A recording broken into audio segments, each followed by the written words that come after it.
Señor presidente, muy buenos días. Soy Tere Mora Guillén, corresponsal del diario del Golfo y del diario del Istmo de Veracruz. Señor, yo le quiero hacer en esta ocasión 3 preguntas. La primera de ellas es sobre la presa Yuriria. A principios de la década de los 80, al sur de Veracruz, en numerosas colonias de Coatzacoalcos y Minatitlán, se quedaban sin agua hasta más de 2 semanas, lo que generó movilizaciones sociales para captar la atención de los gobiernos estatal y municipal. El problema es tan añejo como el reclamo de los pobladores de Tatahuicapan, que por razones culturales y de usos y costumbres se han opuesto a que se lleve agua de la zona a estos municipios. Se trata de 64 kilómetros de tubería de acero que transportan el agua y que ha ocasionado serios conflictos, principalmente por el derecho que les confieren tratados internacionales sobre los terrenos que han ocupado. Ante su inconformidad para ceder su agua, se les ofreció a cambio obras públicas que eleven su bienestar entre autoridades estatales, municipales y lugareños. Se acaba de firmar un acuerdo para la liberación de la presa Yuriria. En realidad, la Yuriria no es suficiente para abastecer a la población actual y mucho menos bajo la perspectiva de desarrollo industrial y como consecuencia de población de la zona. De manera que se tiene que pensar en cómo potabilizar el agua que existe en la región para dar abasto para una nueva red de abasto del agua. Se pretende un proyecto con la inversión de los ayuntamientos de Coatzacoalcos y Minatitlán, además de entregar recursos por varios millones a ejidatarios de Tatahuicapan. Diríamos, presidente, que esto es constante en cada administración estatal que llega. Cada cambio de gobiernos municipales persiste el conflicto. ¿Cómo ponerle una solución definitiva a esta situación y garantizar así el abasto del agua potable en la zona sur de Veracruz? Sería la primera pregunta, señor. Sí, hay que buscar un acuerdo con las comunidades de donde se lleva el agua hacia Coatzacoalcos. Siempre ha habido ese problema. Hay que establecer un buen acuerdo y explorar otras fuentes de abasto, como lo estás comentando. Esto corresponde al gobierno del Estado y nosotros estaríamos en condiciones de ayudar. Lo estamos haciendo, estamos apoyando mucho a Veracruz. Por ejemplo, ahí mismo, así como el añejo problema del abasto del agua, se padecía y todavía está en proceso de resolverse el problema del basurero, ahí mismo. Y ya se está avanzando. Antes de que termine nuestro gobierno va a quedar resuelto, que era un foco de contaminación en Minatitlán, en Coatzacoalcos, en toda esa región. Entonces, lo mismo para el caso del agua. Vamos a seguir apoyando, porque como además tú lo mencionas, ahora se está impulsando mucho el Istmo. Se están llevando a cabo acciones de rehabilitación del puerto de Coatzacoalcos, las vías del ferrocarril, en fin, hay mucha inversión, se van a establecer polos de desarrollo en todo el Istmo y es importante, desde luego, el agua. Incluso se va a instalar una planta de licuefacción, una planta de gas. Ya está el compromiso para continuar con un gasoducto marino de Tuxpan a Coatzacoalcos, son muchos proyectos y sí vamos a seguir atendiendo el problema del agua. Afortunadamente ahí, en toda esta región, no falta el agua. Hay agua subterránea y hay agua superficial. Es cuestión de invertir en plantas de tratamiento, pero ahí no hay problema de agua, como lo mencionó el gobernador de Tabasco, y esto aplica para Chiapas y aplica para Veracruz y el Istmo. En esa región de nuestro país está cerca del 70% de todo el agua de México. Es más un asunto de tratamiento del agua, de potabilización del agua, y vamos a seguirlo haciendo. Además, aprovecho para comentarles que si apoyamos en todo el país se está trabajando, si apoyamos a Tabasco, a Chiapas, en este caso a Veracruz, es porque nos dan mucha confianza los gobernadores, las gobernadoras del país. En el caso de Veracruz tienen un extraordinario gobernador, ahora muy atacado en estos días, porque convocó a una manifestación para protestar por la corrupción de jueces. Lo hizo bien. Sin embargo, se le lanzaron, ¿no?, muy fuerte. Pero ya llevaba mucho tiempo, para decirlo breve, rápido, que no se tenía en Veracruz un gobernador como Cuitláhuac García. Se había padecido de gobernadores corruptos, irresponsables, mediocres, uno tras otro. Y ahora llega Cuitláhuac y es distinto. Nada más para decirlo con mucha claridad, no es rata, no es corrupto, y eso hace la diferencia, porque un buen gobierno depende en más del 90% de la honestidad de los gobernantes. Ya todo lo demás es accesorio, es complementario, pero lo importante es la honestidad. Si llega un gobernador con el único propósito de robar, imagínense qué se puede hacer.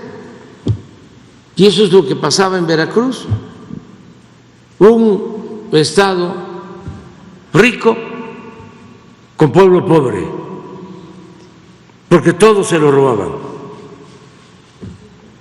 Grandes residencias en México, en el extranjero, yates,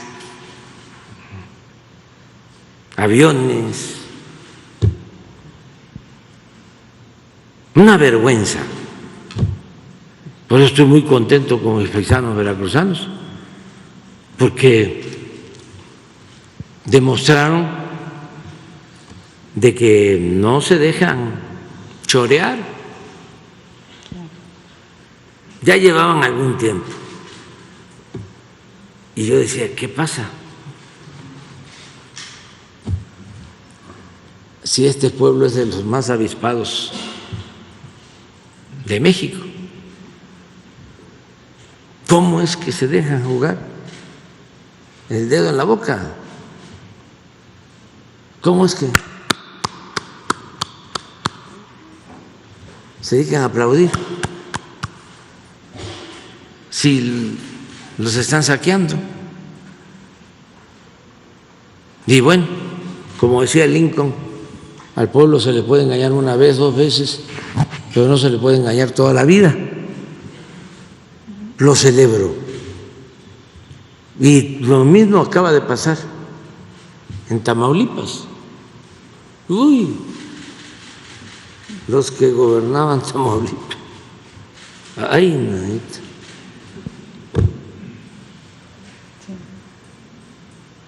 Un gran estado igual, gente buena, trabajadora, mucho pueblo para tan poco gobierno.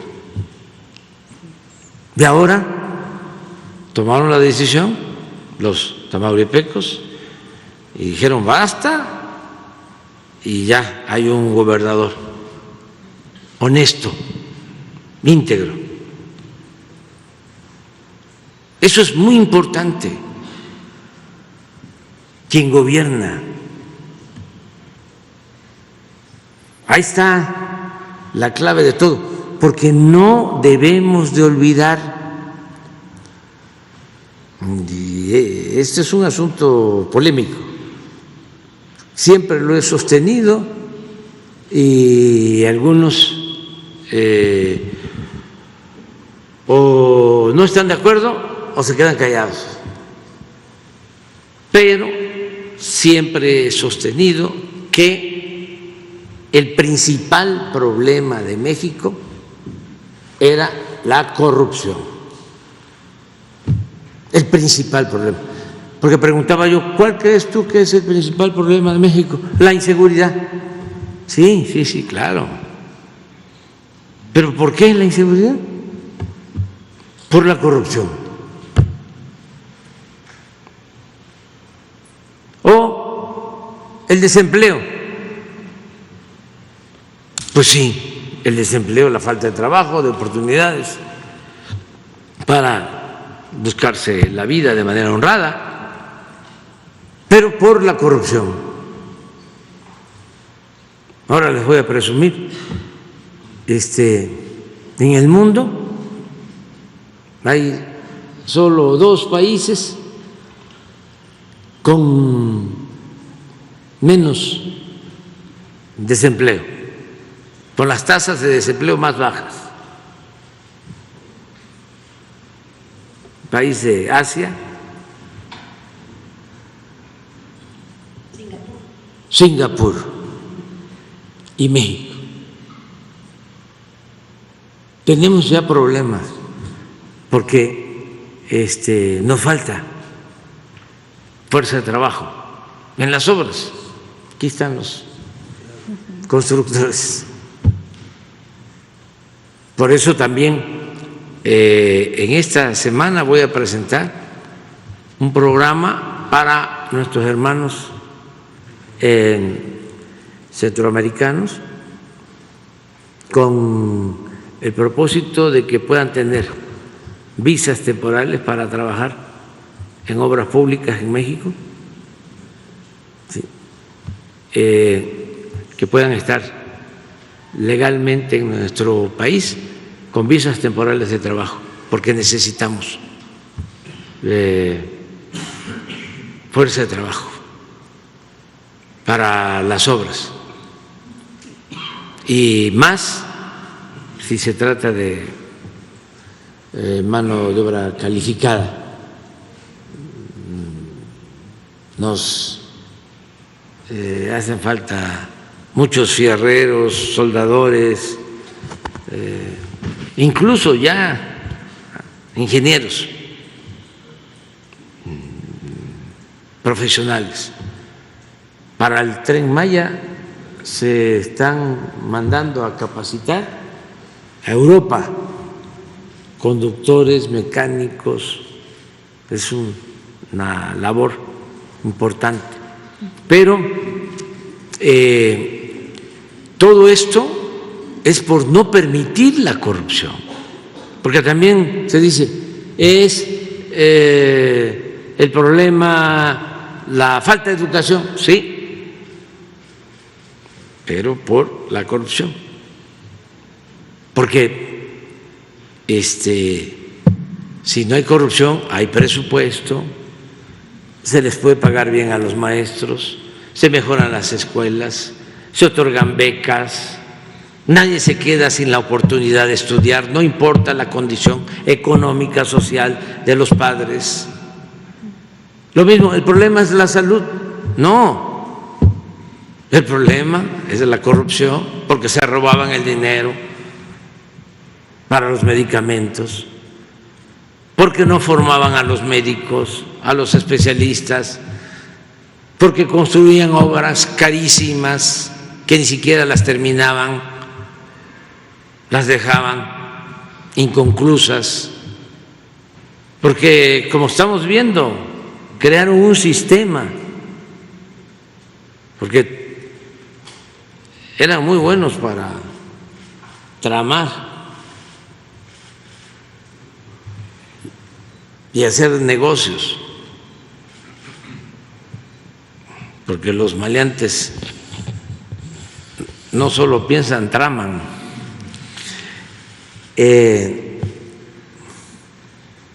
Y crearon este sistema de los que se llaman asociaciones públicas privadas, que era la privatización de todo, de las carreteras, de los puertos, de los aeropuertos, de los hospitales, que hay que estar pagando a empresas, hospitales del ISSSTE, del Seguro, bueno, los reclusorios privatizados, el mantenimiento de las carreteras. Entonces, si todo eso se ordena, si no se permite la corrupción, como hemos demostrado, el presupuesto alcanza y se pueden hacer muchas cosas. Entonces, en Veracruz vamos a seguir apoyando al pueblo, a la gente y al gobernador Cuitlahua. Muchas gracias, señor presidente. Otra pregunta sería, Laura Velázquez Azúa, titular de la Coordinación Nacional de Protección Civil, alertó semáforo de alerta volcánica luego de la constante actividad que ha presentado el Popocatépetl. Ha incrementado de nivel amarillo fase 2 a amarillo fase 3. Señor, el Centro Nacional de Prevención de Desastres, CENAPRED, ya tiene programadas acciones de protección a la población en caso de que el volcán intensifique su actividad. Sí, estamos trabajando desde las primeras erupciones fuertes de el Popo. Hay una comisión, está coordinando la acción la directora de Protección Civil, pero también con el apoyo de gobiernos estatales y también con el apoyo de las Fuerzas Armadas. Hoy en la mañana se nos presentó ya un plan. Aprovecho para decirle a la gente que, de acuerdo a los expertos, todavía es semáforo amarillo fase 3. Ellos saben bien, porque pues ahí nacieron, ya saben el comportamiento del volcán. Hay quienes sostienen que cuando hay erupciones es más tranquilizante. Así es. Que cuando está en silencio. De todas maneras, hay vigilancia 24 horas. 24 horas sobre el comportamiento del volcán. Decirle eso a la gente, que estamos pendientes, y en acciones preventivas, como lo establece semáforo amarillo fase 3. todavía semáforo amarillo. Y en las labores preventivas, pues ha estado en comunicación la directora de Protección Civil con los gobernadores de Puebla, con los gobernadores de Morelos, con los gobernadores del Estado de México, y hoy va a hacer un recorrido por la zona, va a estar por Puebla el general Sandoval, secretario de la Defensa, y ya tienen, a ver si no pasamos, sí, toda una estrategia de los elementos que ya están en la región. Tenemos 7.275 elementos para rutas de evacuación, y hoy va a supervisar el secretario de la Defensa. Muy bien. Quedamos en eso.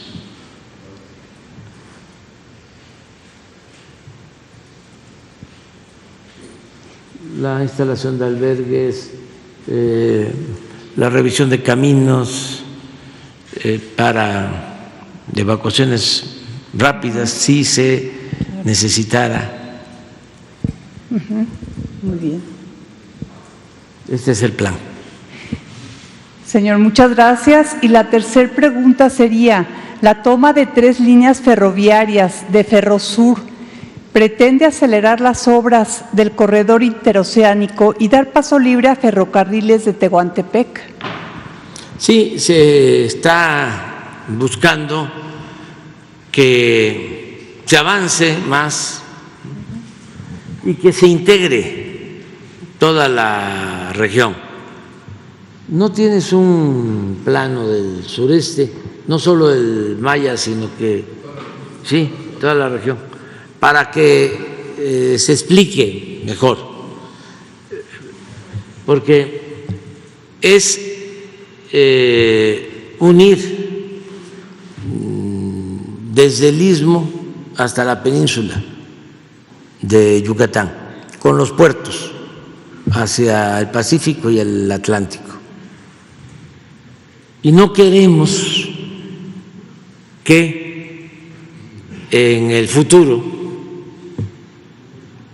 se privatice todo esto que se está haciendo, que son obras públicas muy importantes para el desarrollo del sureste, y que eso es lo más importante todavía para el bienestar del pueblo. Le tenemos que dejar garantizado un futuro de justicia a las nuevas generaciones. Entonces, por eso es este proyecto. Ya vimos y está muy claro lo del Tren Maya, ¿no? Que empieza aquí y tiene 2 rutas, va a Escárcega y de Escárcega por el Golfo, Campeche, Mérida, Valladolid, Cancún y baja ya por el Caribe, que es Tulum, Chetumal, y en la línea con Guatemala y Belice, aquí está Calakmul, y vuelve otra vez a Escárcega. Todo esto son 1.554 kilómetros de vía férrea pública.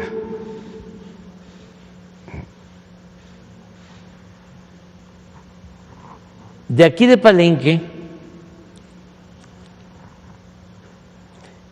existe la línea abandonada del ferrocarril del sureste hacia Coatzacoalcos.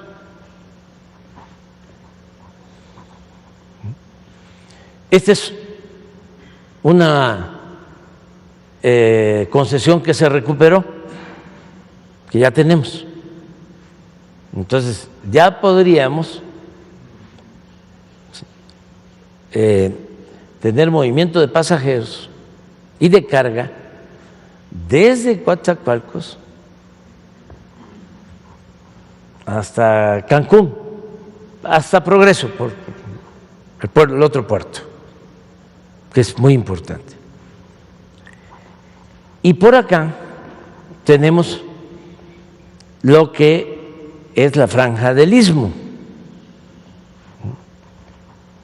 Ese era el sueño de Porfirio Díaz y era una franja muy ambicionada desde la colonia, desde la Primera República Federal, luego sobre esta zona es que se suscribe, aunque no se aprueba, el Tratado Maclén-Ocampo, cuando la guerra de liberales y conservadores, cuando la guerra de reforma. Y pues luego se construye el ferrocarril,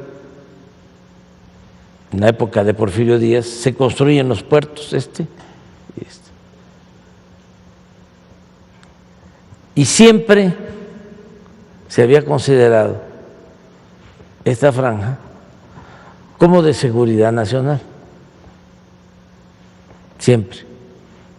Nada más para que tengan una idea, cuando la Segunda Guerra Mundial, que México interviene,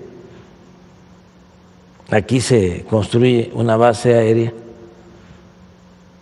que es la segunda base aérea del país,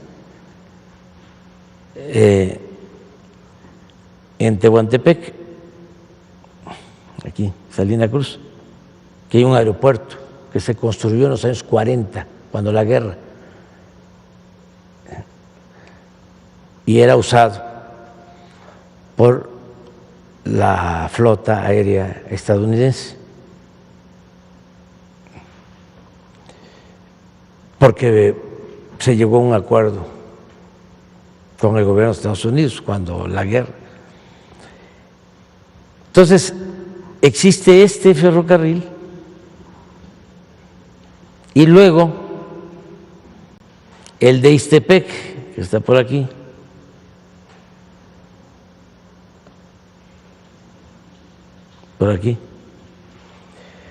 que va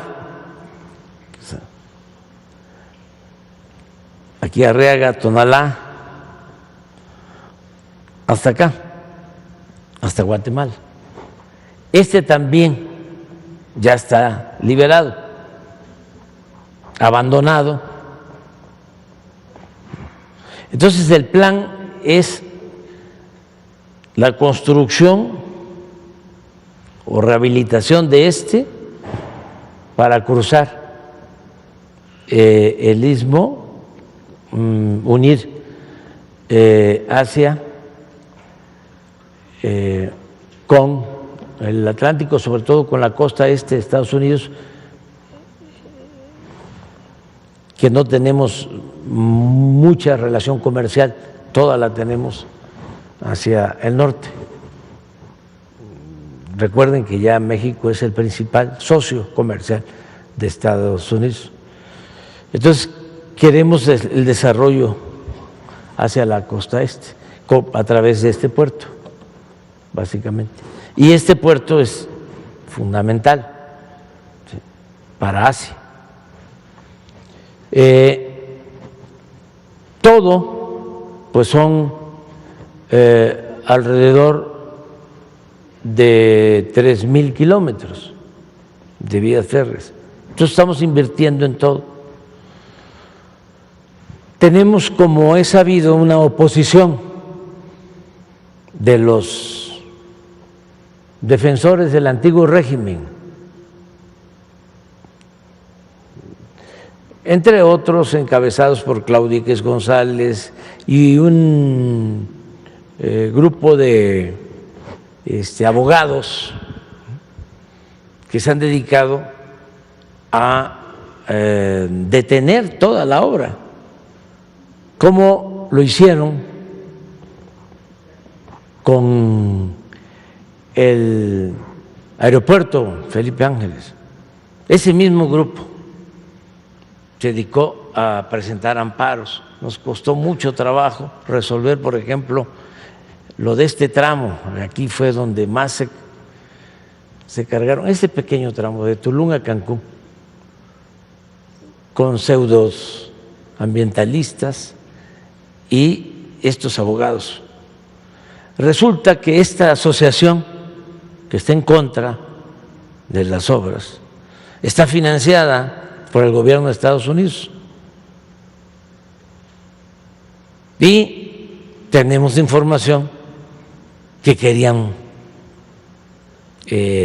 pararnos la obra o que no concluyéramos en este gobierno la obra, que no pudiésemos inaugurar en diciembre el Tren Maya y que nos pararan también esto. Ya ven cómo viene aquí gente a informarnos, ¿no? De todo. Aquí no hay espionaje, pero sí mucha inteligencia de la gente que nos ayudan. Y este grupo tiene tomada a la Suprema Corte de Justicia, la tiene a su servicio, que es el grupo que dominó México, los que se sentían dueños del país, los que llevaron a la decadencia al país, porque se dedicaron a saquear, a robar, los que empobrecieron al pueblo, los que humillaban a los desposeídos con una actitud clasista, racista. Entonces, ellos están pues en contra de la transformación y pues nosotros tenemos que defender el interés público por encima del interés particular y por encima de estos grupos facciosos, corruptos, conservadores, reaccionarios, que son una rémora, una lacra, porque ¿cómo oponerse a la construcción de obras que son para beneficio del pueblo? Estas obras han permitido que el sureste deje de ser la región con más desempleo como era. Vivía la paradoja de ser la región más rica con el pueblo más pobre, porque nada más se dedicaban a saquear.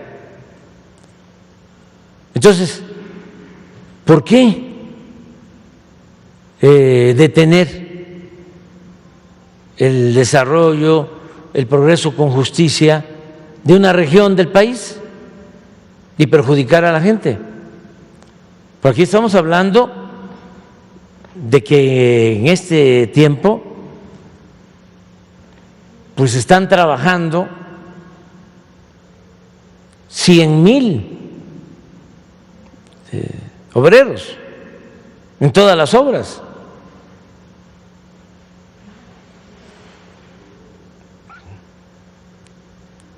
Por eso decidimos proteger todas las obras y hacer uso de nuestras facultades legales,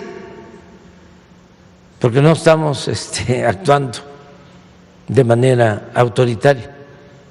Estamos actuando de conformidad con la Constitución y las leyes. de repente nos cancelan un acuerdo, un decreto para que pudiésemos trabajar y ya querían empezar a promover, a interponer amparos y detenernos. Entonces, ¿qué hicimos en uso de nuestras facultades? Se declaró de que toda esta región es de seguridad nacional y para beneficio de la gente, de utilidad pública. Eso es todo. Entonces, ¿qué sucede en el caso de un tramo hasta Miguel de la Madrid? Esto estaba considerado como seguridad nacional, todo. Y de repente hacen una modificación y dejan que es seguridad nacional solo de Salina Cruz hasta Medias Aguas, está por aquí. ¿Y cómo fue eso? ¿Cómo no va a ser de seguridad nacional de Coatzacoalcos a Salina Cruz? Si es de puerto a puerto. Entonces, aquí el Grupo México tiene, por eso, una concesión. Fíjese, se expropió. ¿Qué se expropia? Lo que es propiedad privada. Es muy distinto el recuperar una concesión que es de la nación. Depende de la actitud de la empresa, porque les cuento, siempre buscamos el arreglo. En el caso de los gasoductos que nos dejaron con una enorme deuda, teníamos la posibilidad de cancelar los contratos, dijimos vamos a negociar, se logró una reducción en las tarifas. En el caso de los reclusorios, vamos a cancelarlos. No, vamos a buscar un acuerdo. Se logró una reducción de 10,000 millones de pesos en este tiempo. En el caso del mantenimiento de las carreteras, ¿cómo es que antes de que terminara el gobierno del presidente Peña, entregaron concesiones para dar contratos para mantenimiento de las carreteras? A 15, a 20 años, también a precios muy elevados. Entonces, hubo un acuerdo, nos ahorramos 1,000 millones de pesos por año. ¿Para qué se están utilizando esos 1,000 millones de pesos por año? ¿A quién se les están entregando? A quienes viven en las zonas más pobres de México, en la montaña de Guerrero, para sus caminos que ellos están construyendo. Lo mismo que vamos a hacer con los hospitales, estos públicos privados. Entonces dijimos, bueno, vamos a llegar a un arreglo. Y ya íbamos avanzando, pero intransitables, dejándonos como única opción el derecho de paso. No, es que estamos en una zona estratégica. Ya ustedes comprenderán cómo está el mundo, por qué tenemos que cuidar esto que históricamente se ha conservado, vamos a decir, con neutralidad. Bueno, llegó el asunto a que ya no le contestaban el teléfono al secretario de Gobernación. Y eso está mal, porque pues antes era distinto. ¿Qué había antes? Un contubernio, una relación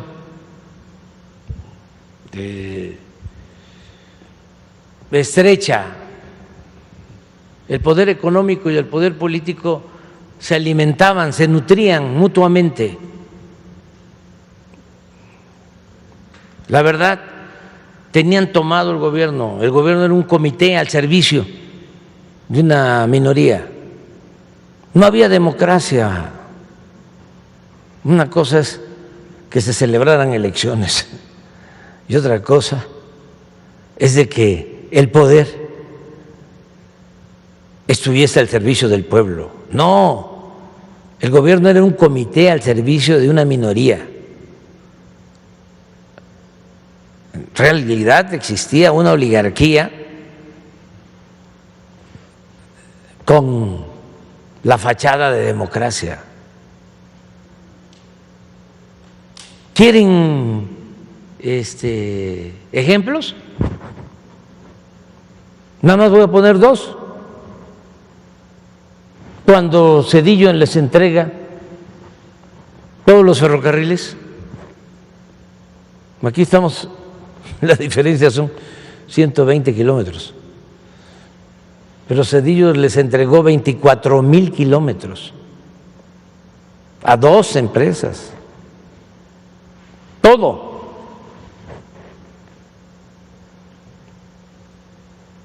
Una empresa de esas se llevó a trabajar a Zedillo de asesor, para tener una idea cómo era. Otra empresa que se benefició con la privatización de la industria eléctrica se llevó a Calderón también a trabajar como consejero de la empresa.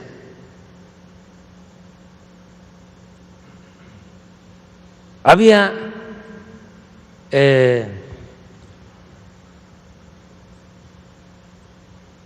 promiscuidad política.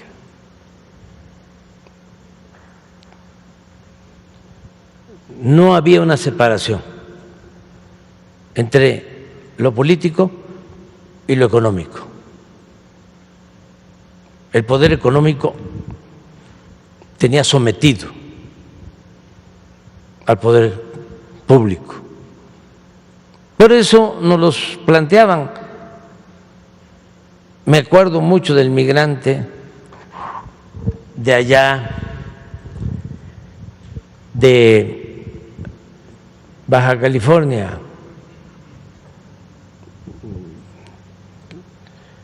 donde ahora es municipio San Quintín, que me dijo en un acto en campaña: mire, licenciado, así como el presidente Juárez separó el poder del clero del poder público,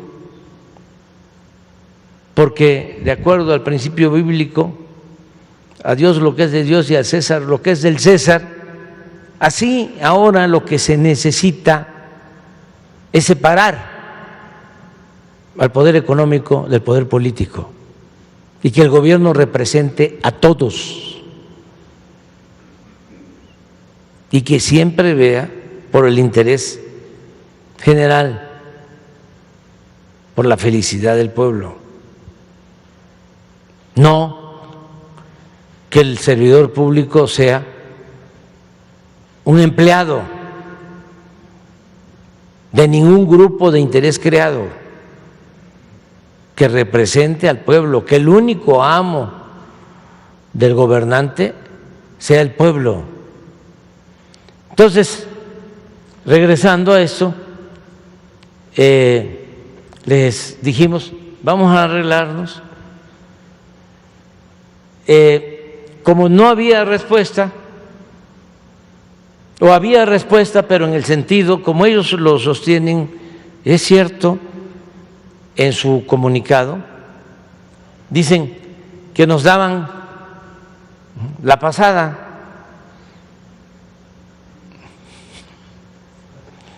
Si no estamos pidiendo el derecho de paso, no, es que esta concesión o este tramo de concesión tiene que restituirse, es lo único. Y nosotros,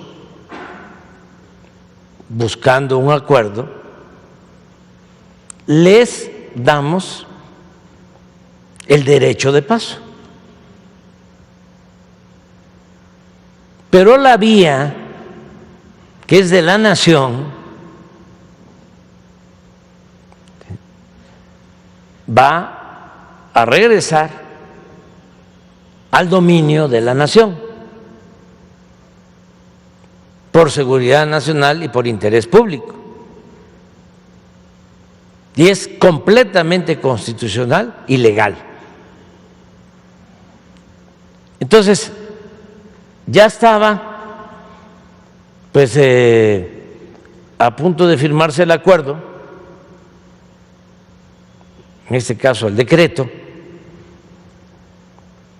y porque ya no se podía, y estaban, pienso yo, mal aconsejados. Hay que tener mucho cuidado con los abogados. Esto,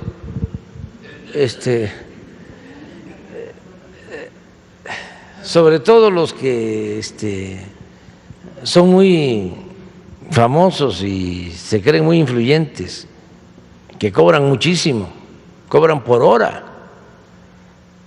Entonces ellos, por ganar, sonsacan o encampanan a algunos, ¿no?, clientes, diciéndoles, no te preocupes. Yo me acuerdo que en la época de mayor influyentismo, con Salinas y los gobiernos posteriores, hasta se anunciaban los abogados penalistas: no tengo a ningún cliente en la cárcel, porque la corrupción no era delito grave, ellos eran los que mandaban en juzgados, en la corte, puro tráfico de influencia. Por ejemplo, uno de los abogados del Grupo México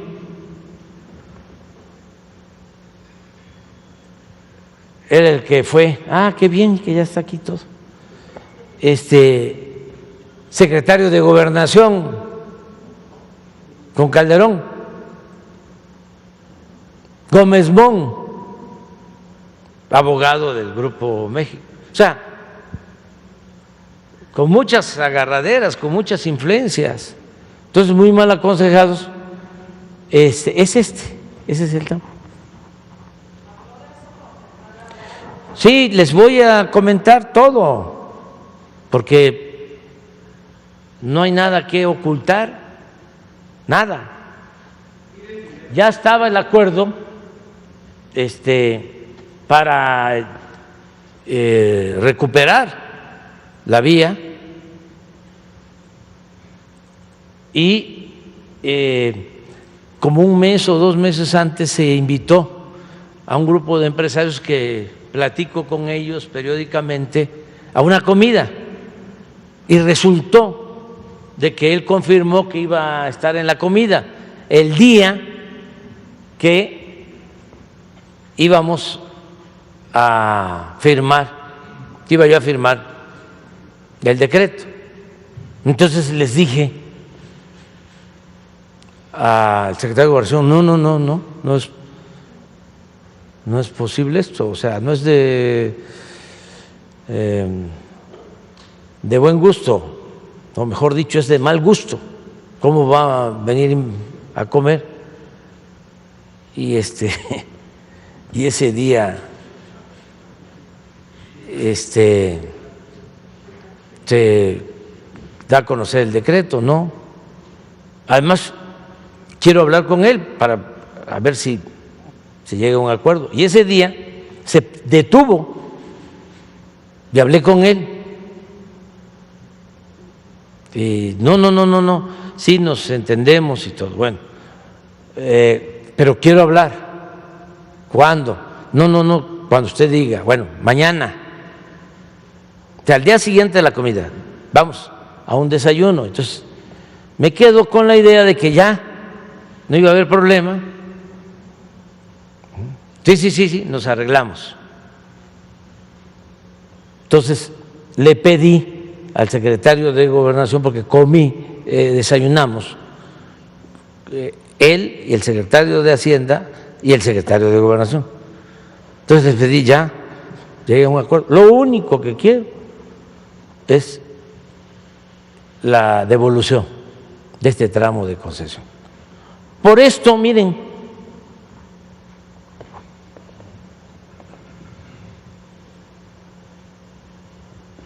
si todo es de la nación, ¿por qué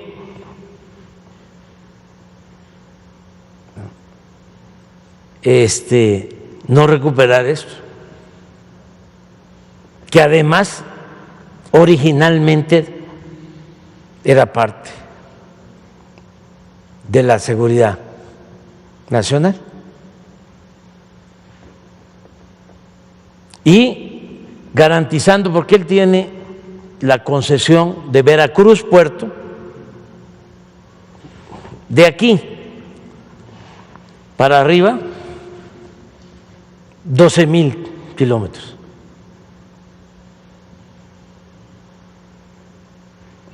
Entonces, sin quitarle el derecho a entrar al puerto, incluso hasta acá, derecho de paso, pero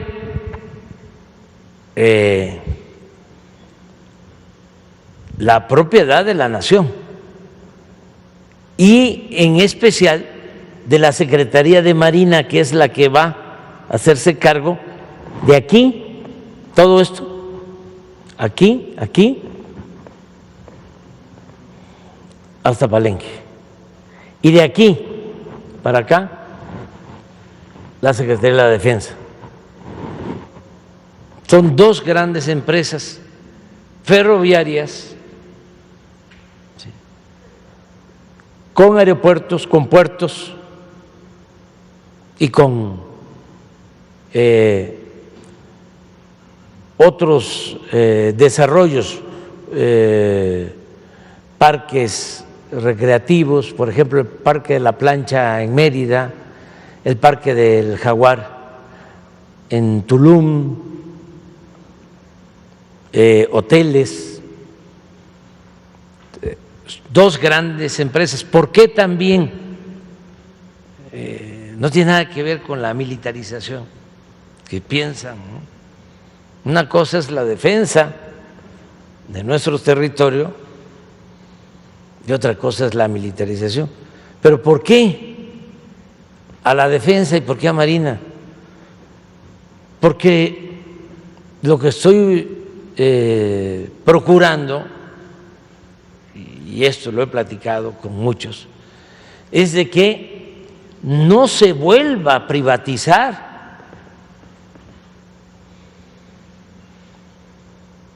y al Fonatur se lo quitan,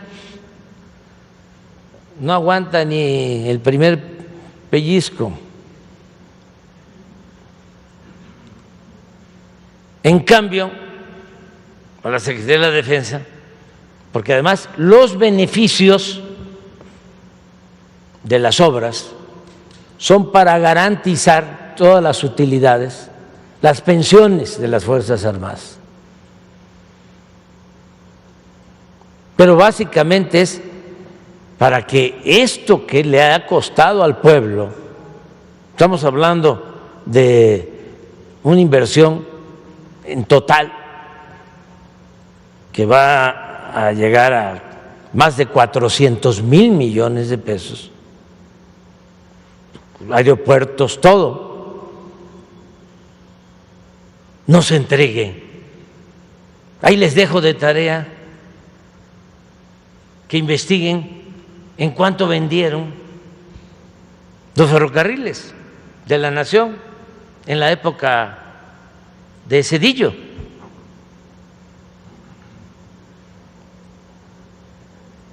Y van a ver que los remataron. Entonces, ahí vamos, por parte.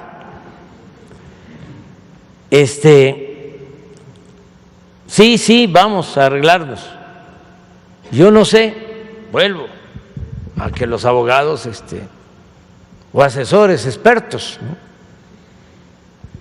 mal aconsejan y vienen con una propuesta de que querían que les pagáramos 9,500 millones de pesos.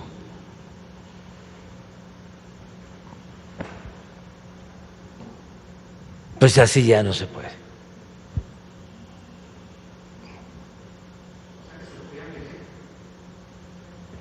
Sí, pero ni siquiera a un precio justo, sino un abuso.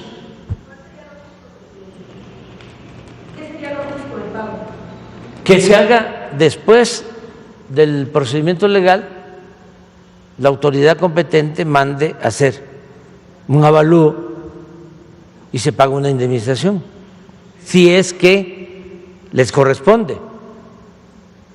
Pero imagínense, pagar 9,500 millones. Eso es todo. Claro, el Reforma y todos, ¿no?, los defensores de las minorías, ¿no?, de los que se han dedicado a saquear al país, porque también medios de información, periodistas famosos, pues han lucrado, les han ayudado al saqueo. Entonces vuelven con la cantaleta, es expropiación, qué barbaridad, ya está México convertido en no sé qué país, como respeto tanto a otros países, ni lo menciono. La misma cosa. ¿Saben cuántas expropiaciones llevamos a cabo? Porque es un procedimiento legal, constitucional. Yo creo que debemos de llevar, ¿cuántas en el Tren Maya? 100 de terrenos. Sí, porque es un procedimiento establecido por la ley de propiedades privadas.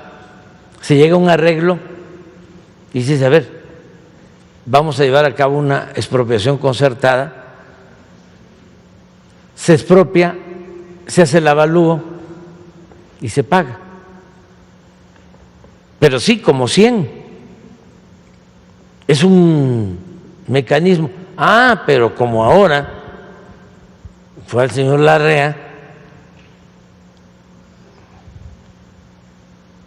pegaron el grito en el cielo, ¿no? Y la desinformación, la manipulación. ¿Quiénes? Pues Lore de Mola y Ciro.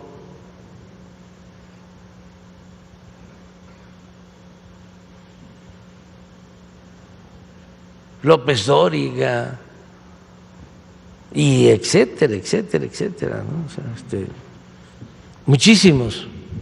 Pero eso es lo de tu pregunta, y además me hacía falta aclararlo para que la gente tenga toda la información, porque nosotros estamos aquí para defender el interés público y hemos actuado de manera muy respetuosa. Imagínense que se optara por expropiar. Tenemos todas las posibilidades de revisar los 110 contratos que entregaron a empresas petroleras, bueno, ni siquiera empresas petroleras, a traficantes de influencia. 110 contratos en las llamadas rondas, donde les entregaron áreas en tierra, en agua, para extraer petróleo. ¿A quién les entregaron los contratos? Pues a la gente más cercana al poder, que luego vendieron esas concesiones. Bueno, le entregaron hasta a panaderos, pero no a los que hacen bolillos o sisotes, sino panaderos, de los más grandes, y a lecheros, pero no de los que van ahí con la lechera que brinca de repente la sardina. No, lecheros que sabían de petróleo,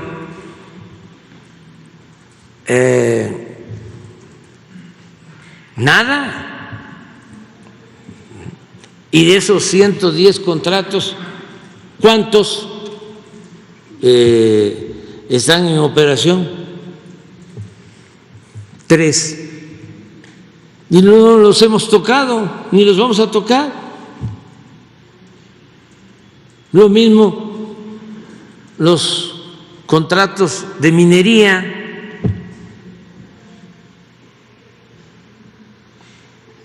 Y muchos otros, pero esto es un proyecto que nos importa mucho, es el sureste, es gente muy pobre, muy necesitada, se están creando muchísimos empleos, hay trabajo. ¿Y cómo es que no ayudan, que no cooperan? Si se tratara de las 12,000, de los 12,000 kilómetros de concesiones, a ver, vamos a hacer una auditoría. ¿Cuánto compraste?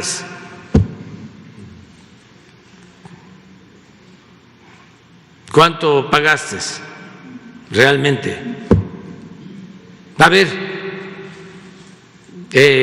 ¿cuánto pagaste cuando Cedillo, Salinas, les entregó Cananea? ¿Cuánto establecía en ese entonces que valía Cananea?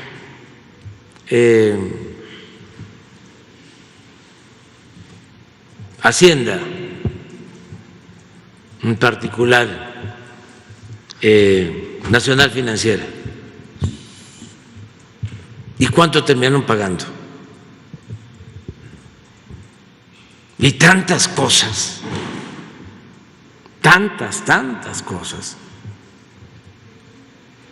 Ojalá, y yo espero que recapaciten y haya una actitud generosa.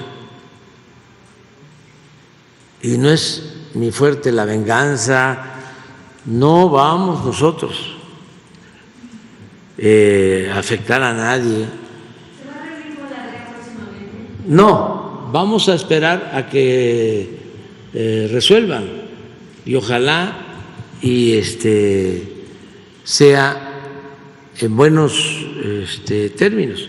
Es muy claro, es decir, adelante. Además, siguen pasando los trenes de Grupo México. Eso también hay que informarlo. Siguen entrando sin problema. Si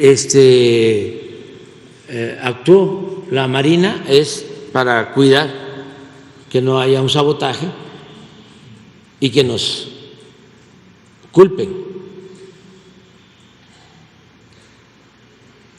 pero no es para que se detengan las operaciones. Están operando. Eso también informarlo.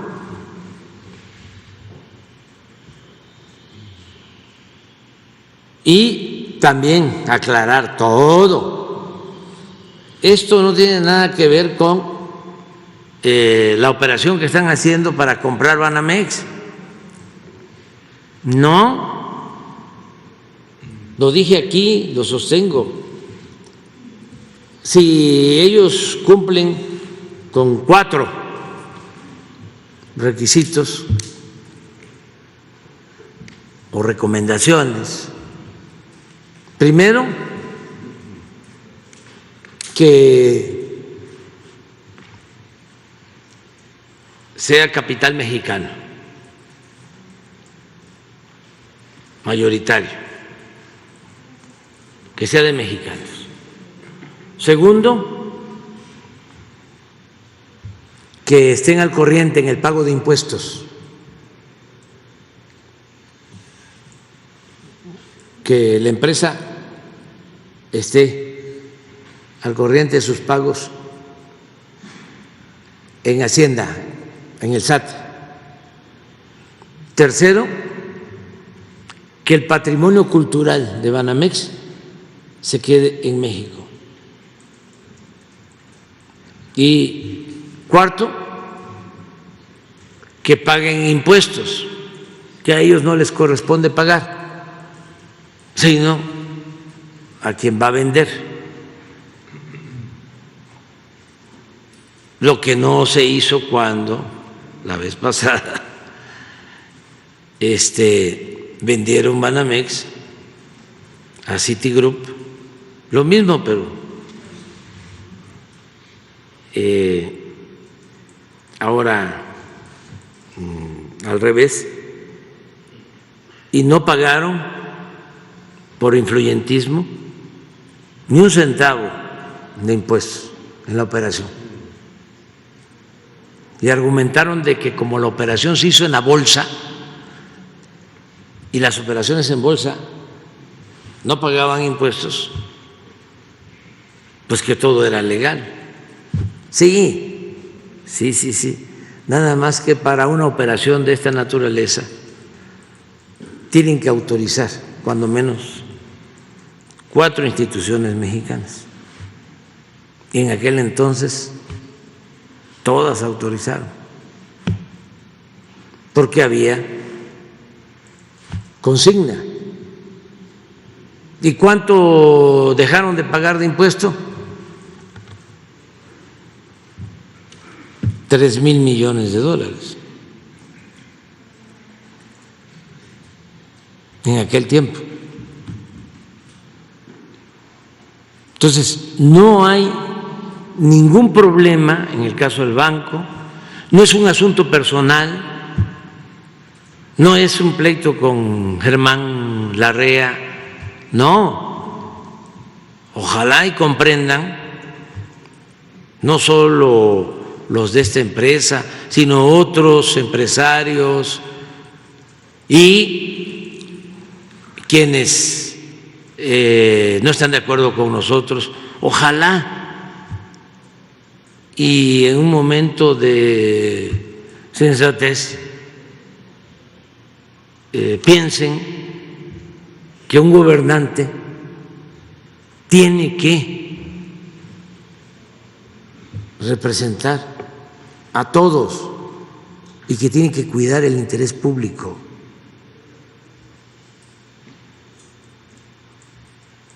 Es un servidor público, no es un empleado, no es un gerente. Un gobernante representa a todos y siempre tiene que procurar que haya justicia. ¿Y qué es la justicia? Pues darle más al que tiene menos, porque no puede haber trato igual entre desiguales. ¿Y qué se tiene que buscar como gobierno? La felicidad del pueblo. Además, es la felicidad de todos, el poder ir a la iglesia, el poder ir al templo, o si no se es creyente, el estar bien con el tribunal de nuestras conciencias, por estar actuando de manera justa y no tener como Dios al dinero. Entonces, ahí vamos avanzando y yo entiendo, como hay elecciones también, y hay mucho nerviosismo, le están subiendo al volumen, pero como nunca en estos días, en la radio, en la televisión, los periódicos, las redes, no, ya es una cosa de desesperación. Veo a Claudio, ¿no?, en las redes. No voy a decir, no voy a poner,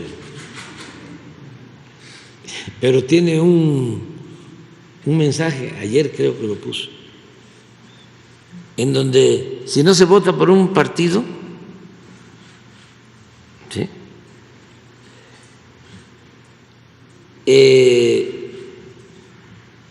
vamos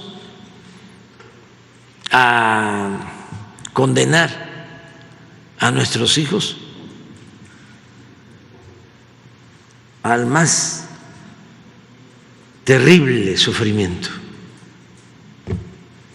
Así. O sea, primero, pues no es sincero, ¿no? Y segundo, ¿qué le pasa? ¿Qué será lo que tiene? Pero que se tranquilicen, o sea,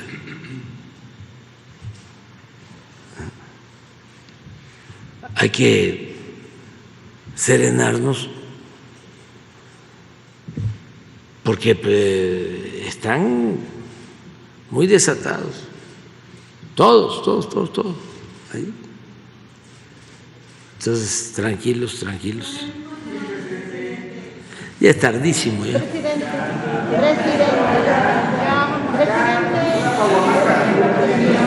Ya es tardísimo. Ahora sí hablamos muchísimo. Sí. Mañana sí listo. Pero era importante aclarar muchas cosas y vamos a seguir adelante. Va muy bien la economía del país.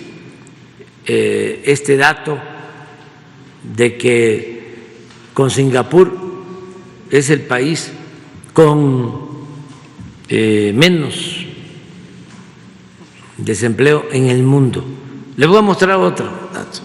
Le voy a mostrar cómo está el comportamiento, porque eso es interesante para hacer un llamado también a nuestros hermanos migrantes. ¿Cómo está el comportamiento? A ver si pones la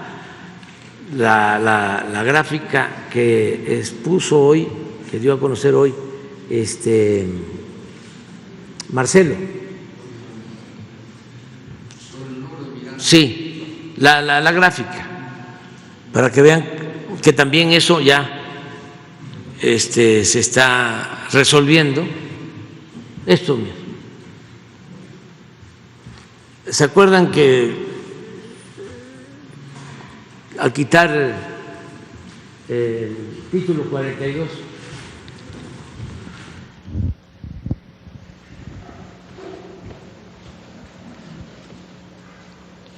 estaba aquí? Quitaron el 15, ¿no? No, el 11 de mayo.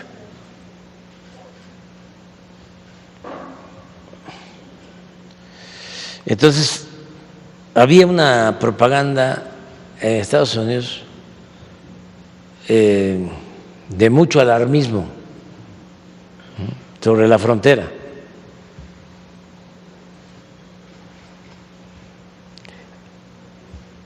Afortunadamente se resolvió. Mire, este es ya ahora ya el total de migrantes rescatados, vamos a decir. Ellos, es que esta es de allá sí, hablan de aprehensiones, nosotros no. Entonces, pero ya.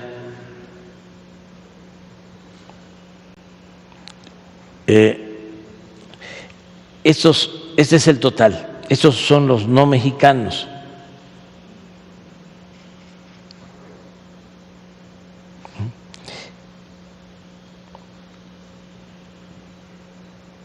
Este es mayo ya. Y esos son los mexicanos.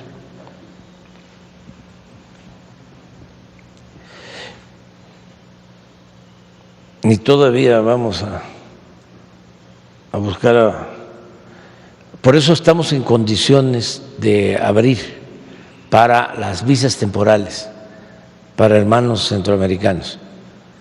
Vamos a garantizarles un año, porque siempre lo hacemos en Chiapas, de que el que quiera quedarse a trabajar, hay posibilidades, hay empleo en el Tren Maya, la refinería, el Istmo, todas las obras que tenemos. Pero como ya salen desde sus pueblos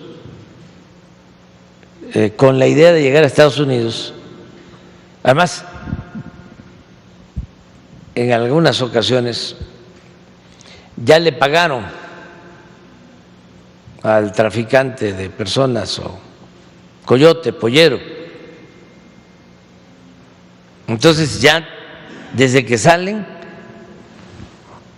su objetivo es llegar a Estados Unidos, no es quedarse, pero sí, como lo vamos a hacer, se hace una campaña en Centroamérica de que en México, porque los sueldos ya también en nuestro país están aumentando. En el Tren Maya los operadores, choferes, obreros calificados y los obreros en general ya están ganando mejor. Por lo mismo, porque hay más demanda de fuerza de trabajo. Entonces las empresas están pagando más. Entonces sí son ya sueldos atractivos como para venir, trabajar 15 días, regresar, no está lejos, y volver al trabajo, hacer acuerdos con las empresas, y nosotros les garantizamos una visa sin problema de 1 año para que ellos valoren, y no nos afecta, no nos compite, no le quita trabajo a los mexicanos, porque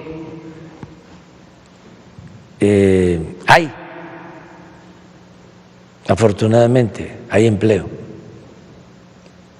Entonces, esto es lo que está pasando, vamos bastante bien. Y recibí una carta por esto también con antier del presidente Biden, reconociendo lo que hace México y expresando el compromiso de invertir más en Centroamérica, en el Caribe. No me dice exactamente, pero habla de que ya llevaron a cabo la reunión entre Relaciones Exteriores de México y la asesora de la Casa Blanca para atender esto, que lo está viendo personalmente el presidente Biden y la vicepresidenta Kamala Harris. Entonces estamos trabajando bien, de manera conjunta. ¿Mande? Vamos viendo, esto surgió precisamente de las reuniones, ¿no?, en el Tren Maya, de que podemos nosotros darle ocupación a muchos trabajadores, para todos, o sea, con el propósito de que vengan a trabajar, porque también están buscando que se vayan trabajadores mexicanos buenos de Estados Unidos. La verdad, que los trabajadores más deseados en Estados Unidos son nuestros paisanos migrantes.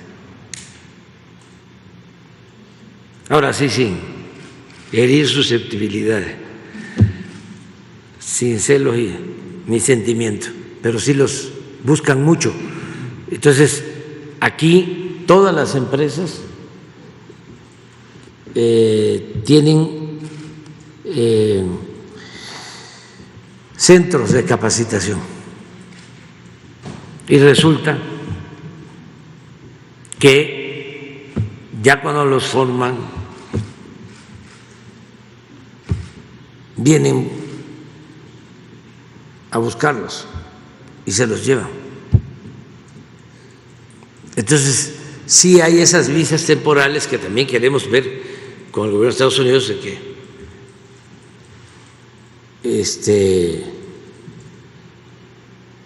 busquemos un equilibrio, porque sí se necesita la fuerza de trabajo calificada en el país ahora. Pregunten, indaguen sobre esto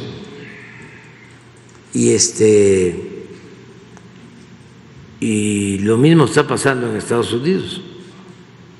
No tienen fuerza de trabajo. Por eso hay que afinar las políticas migratorias. no es correcto el estar rechazando a migrantes cuando se necesita fuerza de trabajo. Si no, ¿cómo va a haber crecimiento? Hay lugares en Estados Unidos en donde no hay trabajadores. No se puede hacer ninguna obra. Imagínense lo que está pasando en Florida, nada más porque quiere ser candidato, con todo respeto, a la presidencia, y piensa que con eso va a ganar simpatías. Sí, los migrantes son el motor de la economía en Estados Unidos. Sería muy difícil desarrollarse sin los migrantes. Así se creó esa gran nación, así surgió. Eso yo creo que lo tienen bastante claro, nada más que la politiquería, el querer ganar votos con esas posturas ultraconservadoras, inhumanas, pero ya han ido tomando conciencia, y yo no sé si sea cierto de que rompieron relaciones con nosotros los del gobierno de Perú, ¿o no? De México. Hay una discusión en el Congreso. Pero no la ruptura de relaciones. No, declarar no grato y el tema de reclamar la presidencia de... Sí, les voy a dar otro elemento porque todavía... ¿Qué horas son allá? En Lima. Ya lo están discutiendo. Les voy a dar un elemento. Y no es culpa de ellos, nada más. Me refiero a la llamada clase gobernante del Perú, no al pueblo de Perú. Los peruanos son nuestros hermanos. Esto es un asunto allá, con los de arriba. Consideramos que no fue justo lo que hicieron los congresistas del Perú de destituir al presidente legítimo, al que eligieron los peruanos.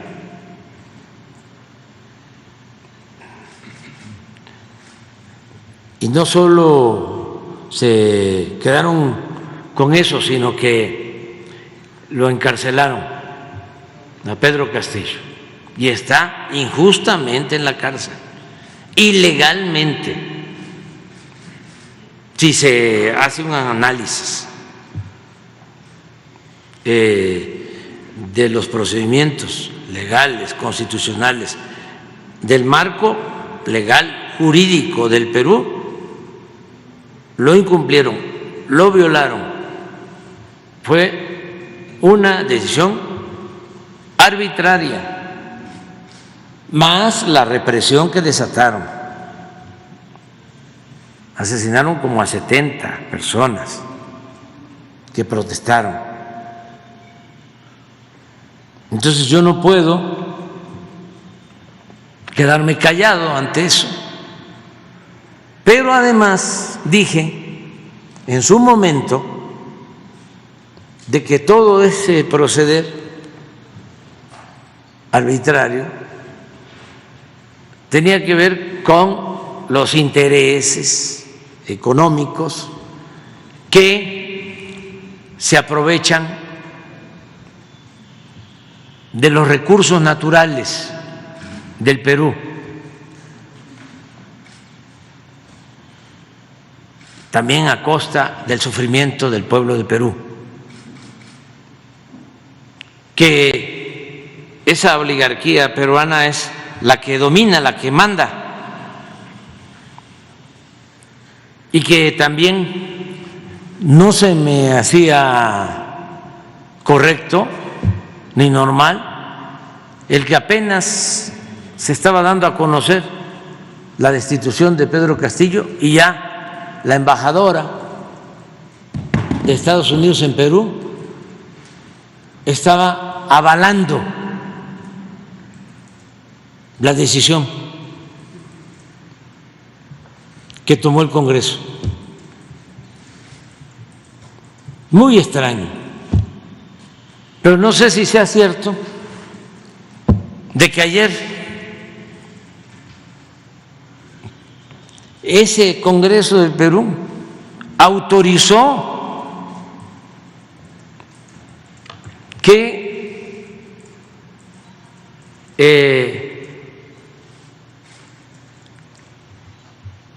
lleguen al Perú 700 soldados estadounidenses armados a petición de la que está detentando la presidencia y con autorización del Congreso del Perú.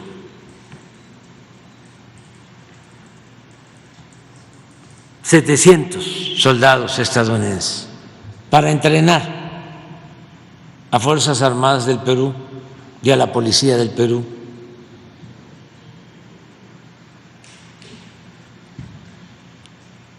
No culpo solo a quienes permiten eso, sino hago un llamado de atención al gobierno de Estados Unidos, porque eso es mantener una política injerencista que en nada ayuda a buscar la hermandad entre los pueblos del continente americano. En nada ayuda. Es prepotencia.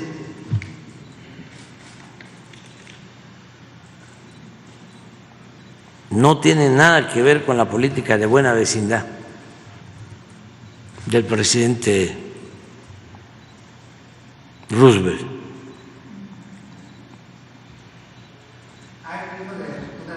Entonces, si me van a declarar non grato, que sepa cuando menos la gente por qué es.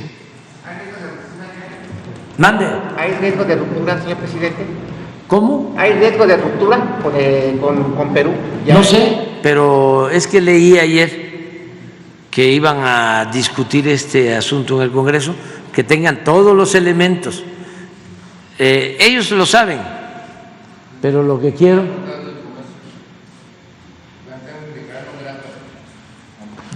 es que el pueblo peruano sepa cuál es mi argumento que sostengo.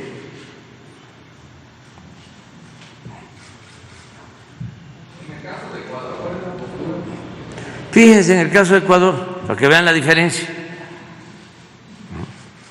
porque no es el mismo rasero. Allí se supone que lo que hizo mal, que está dentro de sus facultades legalmente, yo creo que políticamente es otra cosa, podríamos no estar de acuerdo, pero legalmente el presidente tiene la facultad de disolver el Congreso y se convoca elecciones. Eso fue lo que se hizo en Ecuador. Había un proceso para llevará a cabo un juicio político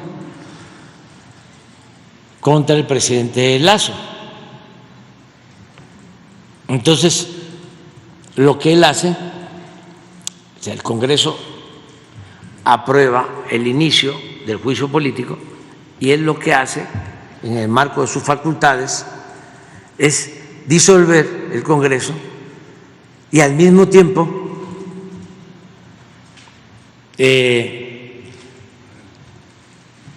se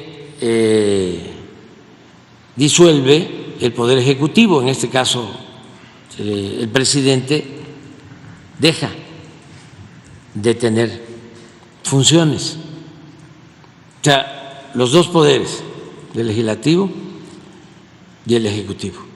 Y se convoca a elecciones en un periodo de 6 meses. Y es un procedimiento democrático porque va a ser el pueblo, al final, de Ecuador el que va a decidir quiénes van a estar en el Congreso y quién va a ser el próximo presidente. Es un método democrático. Acá no. En el caso del Perú fue una destitución por el planteamiento que hizo el presidente originalmente de desaparecer el Congreso. Entonces, lo que hacen es que lo destituyen a él y lo encarcelan y le inventan delitos, le fabrican delitos de corrupción y demás. O sea, son cosas distintas, ¿no? Lo que debería de hacerse en el Perú, además de darle la libertad al presidente y restituirlo para hacer un acuerdo y que se convoque elecciones generales lo más pronto posible y que sea el pueblo de Perú el que decida. Porque ¿cómo van a estar así? No es declarar non grato al presidente de México. O sea, para mí es un timbre de orgullo que quienes actúan de esa manera me declaren no grato.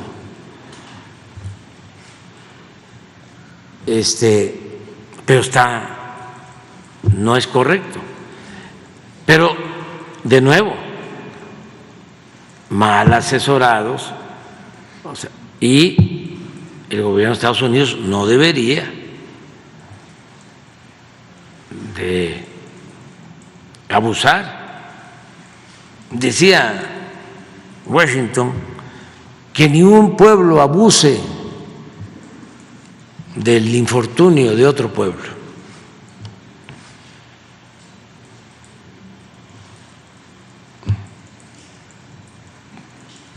Que haya respeto, pero vámonos a desayunar. Mañana.